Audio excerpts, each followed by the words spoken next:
Machavaram police station లిమిట్స్లో ఎన్టీఆర్ కాలనీలో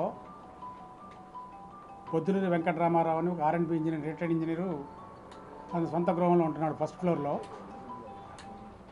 ఉన్న తర్వాత అతని కూతురు హైదరాబాద్లో ఉంటూ, చందన అని ఆవిడ కూతురు హైదరాబాద్లో ఉంటూ, అదేవిధంగా కొడుకు మెడ్రాస్లో సాఫ్ట్వేర్ జాబ్ చేసుకుంటున్నాడు. ఇలా భార్య కూడా వెంకటరామారావు భార్య చనిపోయింది. 90 సంవత్సరాల తల్లితో నివాసం ఉంటున్నాడు. అయితే అతనికి వంట ఉండటానికి కేర్ టేకర్ చూసుకుంటే వాళ్ళ మదర్ని కూడా చూసుకోవడం కోసం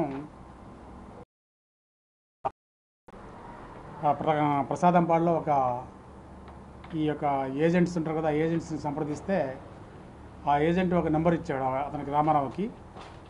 ఆ నెంబర్ తోటి అతను గత నెల 15వ తారీఖు నాడు ఈ కేసులో ముద్దాయి అయినటువంటి పల్లెపు మంగ ఈవిడికి ఫోన్ చేసి అతను రమ్మని చెప్తే 16వ తారీఖు నాడు అతను వెళ్ళాడు. వెళ్ళిన తర్వాత ఆ రోజు అతనికి వంట వండి పెట్టింది. తర్వాత మధ్యలో ఒక 5,000 ఏమో క్యాష్ కూడా ఇవ్వడం జరిగింది. దాని తర్వాత మళ్ళీ వెళ్ళిపోయి ఆవిడ మళ్ళీ 4వ తారీఖు ఈ యొక్క పొద్దులూరి వెంకటరామారావు ఇంట్లో జాయిన్ అయింది. జాయిన్ అయిన తర్వాత మరలా ఇవాళ రన్ అవుతామన్నారు. తర్వాత కూతురు కూడా వచ్చింది. కూతురు ఒక 3 రోజులు ఉంది. 3 రోజులు ఉండి సోమవారం, ఇవాళ సోమవారం, అంతకుముందు సోమవారం రోజు ఆవిడ వెళ్ళిపోయింది, హైదరాబాద్ వెళ్ళిపోయింది. ఒక దురుద్దేశంతో, దుర్బుద్ధితోటి నారాయణపురం విలేజ్, తల్లాడ మండలం, ఖమ్మం జిల్లా, అతను ఈవిడికి మోజో యాప్లో పరిచయం అయ్యి వీళ్ళిద్దరు లవ్ చేసుకోవడం జరిగింది. వీళ్ళిద్దరు కూడా కాళహస్తి దగ్గర పక్కన మెయిన్ టెంపుల్ కాకుండా పక్క టెంపుల్లో మ్యారేజ్ చేసుకున్నారు. అలా ఇతన్ని మ్యారేజ్ చేసుకున్న తర్వాత ఈ మన తాడేపల్లి దగ్గర నులకపేట అనే విలేజ్లో ఈ అన్నా క్యాంటీన్ దగ్గరలో ఒక ఇల్లు అద్దెకి తీసుకొని ఉంటూ ఈ అమ్మాయి ఇక్కడ పనిచేస్తూ ఉంది. తర్వాత ఈ సంఘటన అంతా చూసిన తర్వాత అతని దగ్గర డబ్బులు ఉంటాయనే ఉద్దేశంతో వీళ్ళు ఇద్దరు కూడా వెళ్ళిపోయి సెటిల్ అయిపోవచ్చు అన్న ఆలోచనతో అతను ఆ రోజు రాత్రి 10వ తారీఖు నైటు 10:30 టైంలో ఈ అమ్మాయి ఫోన్ నుంచి అతనికి ఫోన్ చేయటం, అతను ఇక్కడ రావటం, తర్వాత ఈ నైట్ ఇంట్లోకి వెళ్ళిన తర్వాత ఆ పన్నమ్మాయి మళ్ళీ ఈ పల్లె మంగానే అమ్మాయి కింద దిగి గేట్కి తాళం తీసి ఇతన్ని పైకి తీసుకెళ్ళి ముందు మెయిన్ డోర్ నుంచి కాక వెనక డోర్ నుంచి లోపలికి వచ్చేసి అతను బెడ్రూమ్లో పడుకుని ఉంటే, తల్లి ఒక బెడ్రూమ్లో పడుకుని ఉంది, ఇతను ఒక బెడ్రూమ్లో పడుకుని ఉంటే వీళ్ళు బీరువాలో ఉన్న డబ్బులు దొంగిలించాలనే ఉద్దేశంతో అతన్ని చంపి ఆ డబ్బులు దొంగిలించడం జరిగింది. చంపడం కూడా ఎలా అంటే ఇతను ఫస్ట్ కళ్ళల్లో కారం చల్లారు. ఆ కారం కూడా ఇంటికాడ నుంచి అక్కడ నులకపేట నుంచి కారం తెచ్చుకోవడం జరిగింది. దాని తర్వాత ఇద్దరు కలిసి వచ్చిన తర్వాత అతను నోరు మూయటమే కాకుండా అతను పడుకున్న అతని మీద ఇతను ఎక్కి పైన కూర్చొని దిండు ఉంటే ఆ దిండుతో ఒత్తడంతో చనిపోయాడు. చనిపోయిన తర్వాత ఈ అమ్మాయి ఆ పక్కనే బెడ్ పక్కనే కీస్ ఉంటే ఆ కీస్ అల్మరా ఓపెన్ చేసి అల్మరాలో ఉన్న బీరువాలో ఉన్న 43,000 క్యాష్, 90,000 క్యాష్ తీసుకొని మంచి చీరలు ఉంటే ఆ చీరలు కూడా తీసుకొని వాటితో పాటు ఈ అమ్మాయి చందన అనే అమ్మాయి వాళ్ళది ఆ రోజు బ్యాగ్ ఇక్కడ మర్చిపోయింది, హ్యాండ్ బ్యాగు. అది ఏమంటారు దాన్ని, పాలపట్రంగా లైట్ బ్లూ కలర్, అది ఇది లైట్ బ్లూ కలర్, ఈ కలర్ ఈ పర్సు వాళ్ళ అమ్మాయి, ఈ పర్సును కూడా తీసుకొని దొంగిలించుకొని వెళ్ళిపోవడం జరిగింది. దాని తర్వాత వీళ్ళు మనకి ఇదంతా చేసుకొని వెళ్ళిపోయిన తర్వాత మనం ఈరోజు మనకి ఇన్ఫర్మేషన్ మీద అదే నులకపేట విలేజ్ వాళ్ళ ఇంటి దగ్గరలో మనకి ఇన్ఫర్మేషన్ మీద అరెస్ట్ చేసిన తర్వాత వాళ్ళని అడిగితే ఇది నేరం ఈ రకంగా చేశామని చెప్పడం జరిగింది. దాని మీద వాళ్ళని ఈ కేసులో పొద్దులూరి వెంకటరామారావు అనే చనిపోయిన వ్యక్తి కేసులో మర్డర్ ఫర్ గెయిన్ కేసులో అతను వాళ్ళిద్దరిని అరెస్ట్ చేసి తీసుకురావడం జరిగింది.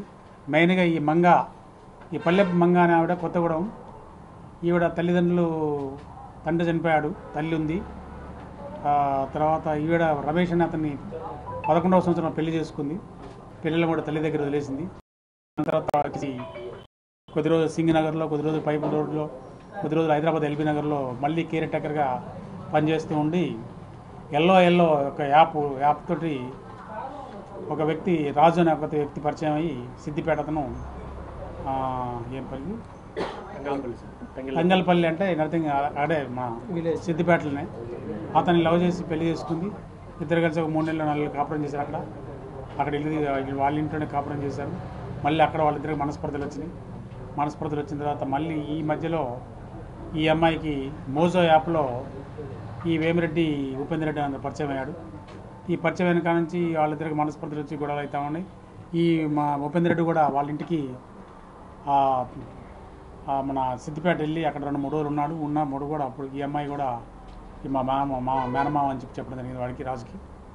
దాని తర్వాత వీళ్ళిద్దరు మళ్ళీ ఇక పెళ్లి చేసుకున్న తర్వాత అక్కడ సిద్దిపేటలో సామాను కూడా తీసుకుని వచ్చేసి ఇక్కడ మన నులకపేటలో అద్దెకి తీసుకుని ఆ అద్దెకి ఉంటూ ఇక్కడ పని చేసుకుంటూ ఈ రకమైన నేరం చేసి ఒక క్లూ తోటే మనం ఈరోజు ఈ కేసుని డిటెక్ట్ చేయగలిగాము.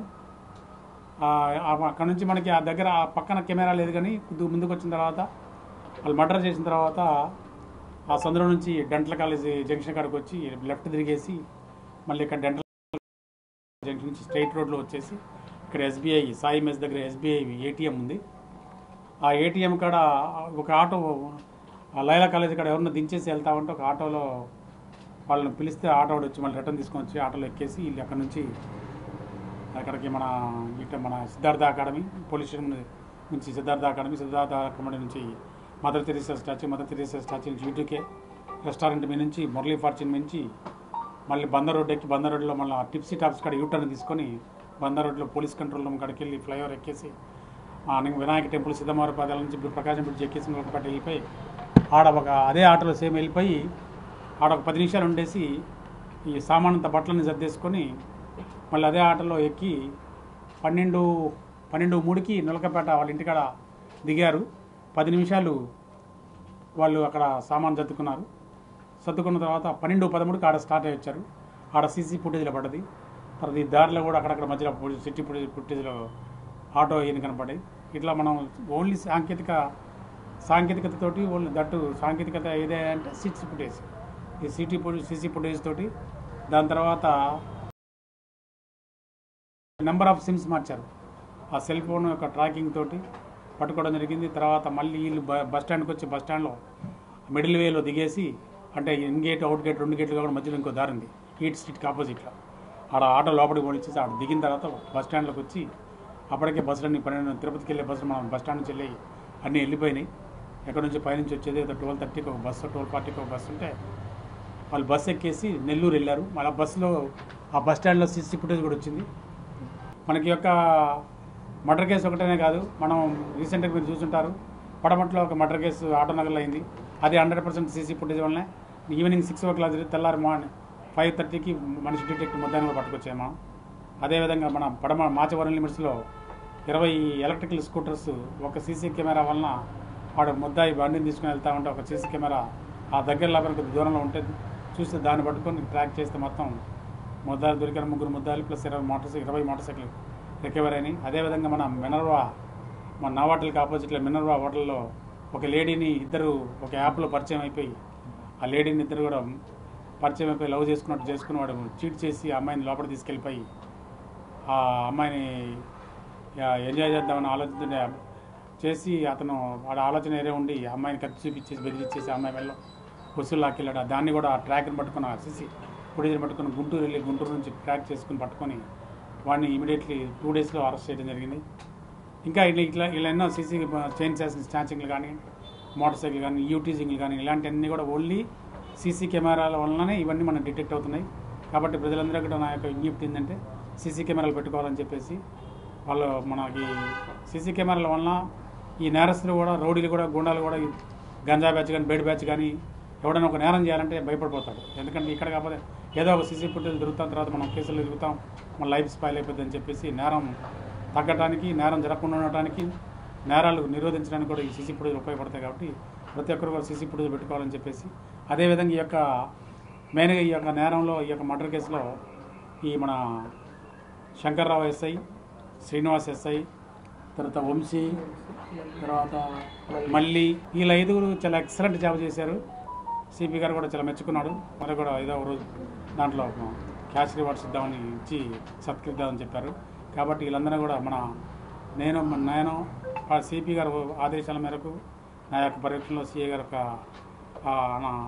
అండర్ సూపర్వైజేషన్లో మా యొక్క స్టాఫ్ ఈ యొక్క కేసుని immediately in 1 day 1.5 day mostly 1.5 డేలో అంటే ట్రాక్ అయిపోయింది మనకి. కాకపోతే క్యాచ్ చేసేసరికి కొద్దిగా లేట్ అయింది, కానీ పలానా వాళ్ళు చేశారు, ముద్దాయిలు చేశారన్న సంగతి మనకి తెలిసిపోయింది అదే రోజు. కాబట్టి వీళ్ళందరూ మా యొక్క మాచవరం సిబ్బందిని ఈ కేసులో ప్రత్యేకంగా తిరిగిన యొక్క సిబ్బందికి నా యొక్క ధన్యవాదాలు, శుభాకాంక్షలు. కాబట్టి ఇంకా మున్ముందు కూడా ఇట్లనే వర్క్ చేసి ఇంకా మంచి కేసులు డిటెక్ట్ చేసి ఇంతకుముందు మనకి ఇక్కడ పైపుల్ రోడ్లోనూ సింగనగర్లో చేశానది, అదేవిధంగా హైదరాబాద్లో ఎల్బీ నగర్లో చేసింది, ఇంకా హైదరాబాద్లో ఇంకేదో చోట కూడా 2-3 చోట్ల చేసింది. ఎక్కడ కూడా ఇలాంటి ఇన్సిడెంట్ ఏమీ లేవు. స్ట్రాంగ్ అనే ఒక బిలీవ్ తోటి వాళ్ళు ఈ యొక్క ఘాతుకానికి పాల్పడ్డారు. ఇది కేవలం ₹1,00,000 దానికోసం అనవసరంగా ఆయన యొక్క ప్రాణాలు తీయడం జరిగింది వీళ్ళు. కాబట్టి ఈ కేసులో వీళ్ళని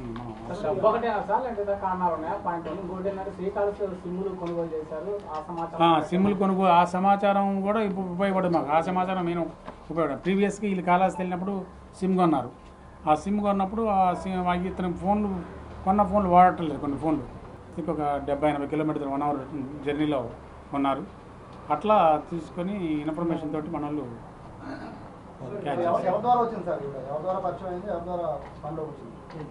ఎవరికి అది ఇంకా మనం ఇన్వెస్టిగేషన్లో చేస్తాము. అంటే ఇప్పుడు ఏజెంట్లు ఉంటారు కదండి. ఇప్పుడు నేనున్నాను అనుకో ఏజెంట్, నా కింద నేను ఎవరికైనా 10 మందికి ఉపాధి కల్పిస్తూ ఉంటాను కమిషన్ తీసుకొని. మీరు అట్లా ఈ విజయవాడ సిటీలో ఉన్న ఒక ఏజెంట్ ద్వారా ఆ అమ్మాయి నెంబర్ని ఇట్లా పలానా అమ్మాయి ఉందండి అని మాట్లాడమంటే ఇతను 15వ తారీఖు మాట్లాడాడు. 15వ తారీఖు నాడు ఇతని నెంబర్ నుంచి ఈ అమ్మాయి ఫోన్ నెంబర్కి కాల్ అయింది. అదేవిధంగా ఆ రోజు నైటు వాడిని రమ్మని చెప్పేసి ఈ అమ్మాయి ఫోన్ నుంచి వాడు ఫోన్ చేసింది ఉపేంద్ర గారికి. అదే కాకుండా ఇంకోటి ఏంటంటే మాకు తర్వాత వచ్చిన విషయం ఏంటంటే ఎదురంగా రాగమణి అని ఈ వెంకటరామారావు ఇంటి ఎదురంగా రాగమణి అని ఒక లేడీ ఒక ఫ్యామిలీ ఉంటారు. ఎదురంగిల్లే ఇట్లా ఇది రోడ్డు అనుకోండి, అవతల పక్క వాళ్ళు ఇతర పక్క కలిపి ఆ ఇంట్లో పాపాయి అని వాళ్ళ అమ్మాయి ఉంది.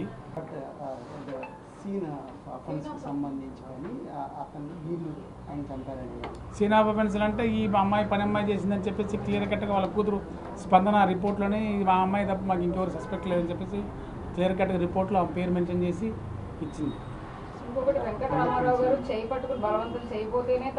అదంతా